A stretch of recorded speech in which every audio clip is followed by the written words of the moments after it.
आज हम समझेंगे भारतीय संविधान के बेसिक स्ट्रक्चर को कि इसमें कितने अनुच्छेद हैं, कितने भाग हैं और इसमें क्या-क्या है। तो दोस्तों भारतीय संविधान में 395 अनुच्छेद रखे गए हैं और भारतीय संविधान को 22 भागों में विभाजित किया है। जिसमें पहला भाग संघ और उसके राज्य क्षेत्र, मतलब कि हमारे भारतीय संविधान के जो हमारा भारत संघों का राज्य है, तो इसमें संघ और इसका भारतीय संविधान कहाँ-कहाँ लागू हुआ, इसका राज्य क्षेत्र, इसका क्षेत्र बताया गया है। तो 5 अनुच्छेद रखे गए हैं, 1 से 4 तक अनुच्छेद रखे गए हैं। तो अब जानते हैं दूसरे भाग 2 नागरिकता के बारे में बात करता है और इसमें अनुच्छेद 5 से 11 तक रखे गए हैं। इसमें नागरिकता के बारे में 5 से 11 अनुच्छेद हमको बताते हैं। और भाग 3 का नाम है मूल अधिकार, मतलब कि जनता को मूल अधिकार, मौलिक अधिकार जो हमारे बेसिक है, इन्हें मौलिक अधिकार हमारे अनुच्छेद 12 से 35 तक है। 12 से 35 तक के अनुच्छेद हमें मौलिक अधिकार देते हैं। और इसी के साथ अब आगे बढ़ते हैं और बात करते हैं भाग 4 की। भाग 4 कहता है राज्य की नीति निर्देशक तत्वों के बारे में। तो चलिए अब आगे बढ़ते हैं और बात करते हैं भाग 5 की। भाग 5 कहता है संघ। भाग 5 संघ की बात करता है जिसे 5 अध्यायों में विभाजित किया गया है। संघ को 5 अध्यायों में विभाजित किया गया है। अध्याय 1 बात करता है कार्यपालिका की और एक कार्यपालिका अनुच्छेद 52 से 78 तक पढ़ने थे। कार्यपालिका को हम 52 से 78 तक पढ़ेंगे, अनुच्छेद 52 से 78 तक पढ़ेंगे। अब बात करते हैं अध्याय 2 की। अध्याय 2 कहता है संसद के बारे में बताता है। अध्याय 2 बताता है, भाग 5 का अध्याय 2 बताता है संसद के बारे में, जो है अनुच्छेद 79 से 79 से 122, जो है 79 से 122 तक।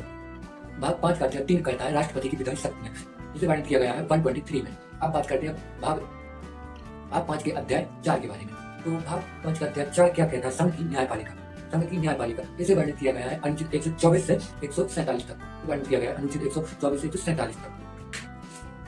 अध्याय 5 कहता है भारत का नियंत्रक महालेखा परीक्षक, जिसे वर्णित किया गया है अनुच्छेद 148 से अनुच्छेद 151 तक, 148 से 151 तक। चलिए अब हम बात करेंगे भाग 6 के बारे में, जो कहता है राज्य। भाग 6 हम बताता है राज्यों के बारे में। राज्य क्या कहते हैं? इसे भाग 6 को 6 अध्यायों में विभाजित किया गया है। भाग 6 को 6 अध्यायों में विभाजित किया गया है। तो पहला अध्याय कहता है साधारण, राज्य के साधारण बेसिक को समझाता है। इसे 152 में दर्शाया गया है।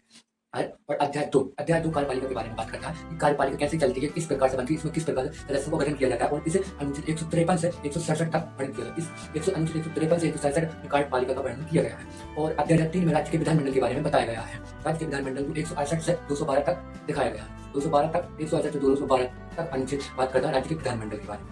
अध्याय 4 बात करता है राज्यपाल की विधायी शक्ति के बारे में, जिसे अनुच्छेद 213 में बताया गया है। और अब बात करते हैं अध्याय 5 की, जो बात करता है राज्यों के उच्च न्यायालय के बारे में बात करता है, जिसे राज्यों के उच्च न्यायालय को अनुच्छेद 214 से 232 में दर्शाया गया है। तो अब बात करते हैं अध्याय 6 के बारे में। अध्याय 6 क्या कहता है? अधीनस्थ न्यायालय, जो अधीनस्थ न्यायालय होते हैं उसके बारे में बात करता है भाग 6 का अध्याय 6, जिसे हम अनुच्छेद 233 से 237 तक पढ़ेंगे।